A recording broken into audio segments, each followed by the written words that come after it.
مساء الخير على الحلوين، كل سنة وانتوا طيبين. عيد فطر سعيد عليكم يا رب ان شاء الله. معاكم ماما نونا ايناس حسنين.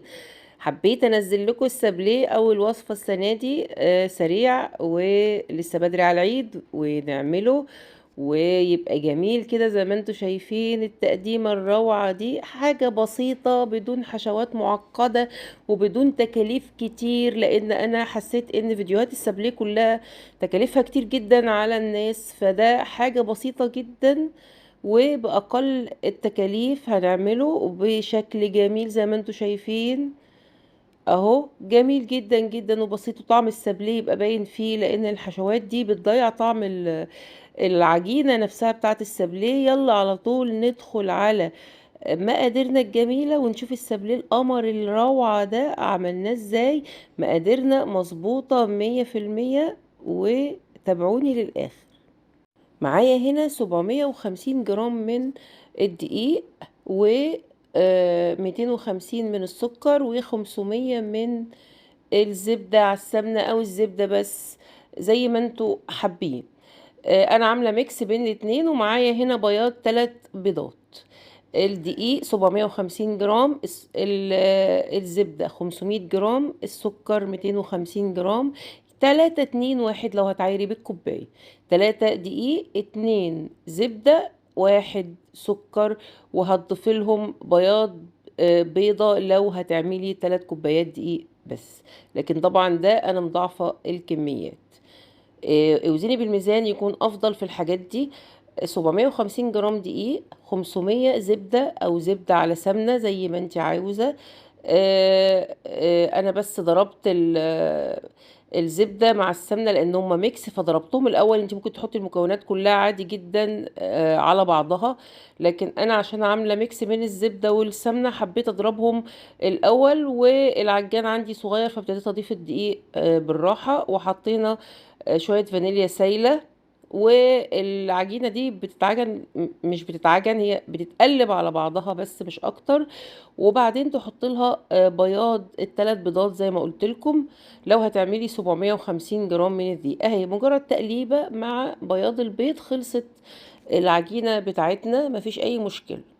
ممكن تحطي المكونات كلها مرة واحدة زي ما قلت لك، بس انا حبيت اعمل الخلطة بتاعت السمنة على الزبدة. قطعاتك بقى واشتغلي زي ما انت عايزة، ما عندكيش قطعات اشتغلي بالسكينة، افردي العجينة واشتغلي بالسكينة. دي القوالب اهي كلها كل اشكال القطعات معانا. العجينة بتشتغلي فيها على طول لان هي ما فيهاش صفار بيض عشان تستني. فبشتغل على طول على ورقة زبدة ورش، لو عايزة رشة دقيق لو لقيتي القطاعة بتلزق اهو. شايفين الجمال؟ لو القطاعة حسيتيها انها بتلزق معاكي او الجو كان حر والعجينة سايبة ممكن تحطيها شوية في التلاجة، لكن الجو كويس هنعملها على طول اهو زي ما انتوا شايفين. بتطلع بكل سهولة. او حطي القطاعة في شوية دقيق هتطلع معاكي برضو بكل سهولة، مفيش اي مشكلة خالص في العجينة. شايفين؟ شكلي بقى زي ما انت عايزة قطعاتك وجمالك وحلاوتك، وخلي الولاد يعملوا معاكي وتفرحوا بالعيد. عجينة روعة وهتعمل لك كمية كبيرة جدا، أضعاف اللي ممكن تشتريه جاهز. وهنشكله ونزينه بطريقة سهلة خالص وبسيطة ومش مكلفة خالص.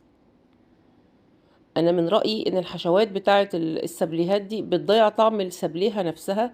اهو شوفي تسكنيها ازاي بقى في القوالب.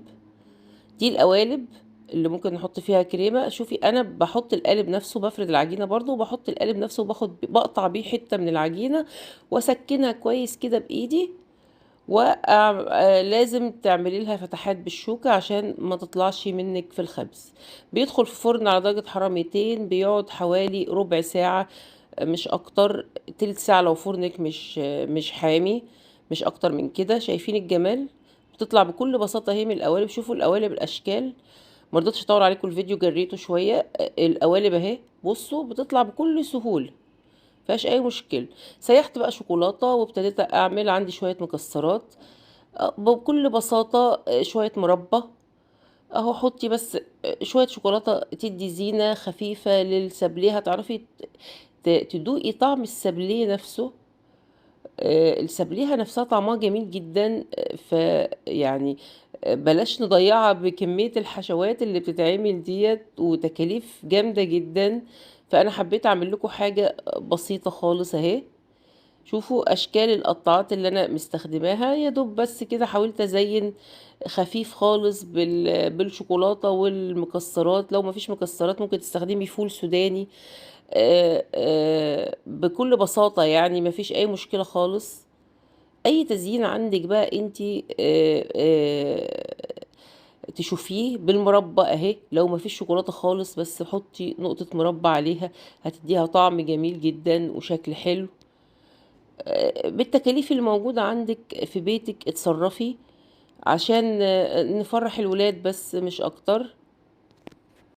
ممكن بقى تلزّقيه كمان أهو، كنت عاملة شوية مفرّغين لزّقتهم، حطيت الشوكولاتة والمربى بطريقة بسيطة جدًا ما فيهاش أي تعقيد خالص يعني، وعلى فكرة اللي بالمربى دي بتعجب الولاد جدًا لإن طعمها بيبقى جميل. مربى الفراولة بتبقى حلوة أوي مع السابليه الفرنساوي ده، بتبقى طعمها رائع، جرّبوها مش هتخسروا حاجة. وحاجة كده سريعة وحلوة أهو، بكل بساطة يعني ممكن تحطيها كلها بحالها في الشوكولاتة، عملت كذا شكل يعني، بس كله كان باستخدام الشوكولاتة وشوية مكسرات كانوا عندي، أو جروشي فول سوداني في المطحنة واستخدمي الفول السوداني مفيش أي مشكلة خالص بيبقى جميل جدا. أهي كمية أشكال عملناها بكل سهولة، ممكن تحطيها كده زي ما أنا عملت وحطيت عليها الشوكولاتة بالشكل ده. بس افرشي ورق الزبدة زي ما انا عاملة عشان اللي يقع من الشوكولاتة تستخدميه تاني. بتقدري تشيليه من على ورقة الزبدة وعادي وتستخدميه تاني مفيش اي مشكلة خالص. هنا بقى انا كان عندي شوكولاتة خام، حوالي نص كيلو من الشوكولاتة الخام، حطيت له ربع كيلو من الزبدة، وقلبتها كويس قوي عشان اعمل كريمة الزبدة. سبتها لما بردت خالص خالص وابتديت اضرب بالمضرب عشان اعمل كريمة الزبدة الجميلة دي، وابتديت احطها في القوالب دي. نص كيلو من الزبدة عليه نص كيلو من الشوكولاتة عليه ربع كيلو من الزبدة، سيحتهم مع بعض سبتهم يبردوا خالص وبعدين ضربتهم بالمضرب بقوا احلى كريمة زبدة عندك اهي. حشيت بيها القوالب الجميلة بتاعتنا دي. ممكن تحشيها شوكولاتة عادية لو ما عندكيش كريمة الزبدة او تكاليفها كتيرة عليكي كريمة الزبدة، حطي في القوالب دي شوكولاتة عادي خالص مفيش اي مشكلة. زيني بالطريقة اللي تعجبك وفرحي ولادك بالطريقة اللي تعجبك، المهم الطعم الجميل والصحبة الجميلة. كل سنة وانتم طيبين، عيد سعيد عليكم يا رب، وهتتوالى الوصفات ورا بعضها، وكل سنة وانتم طيبين.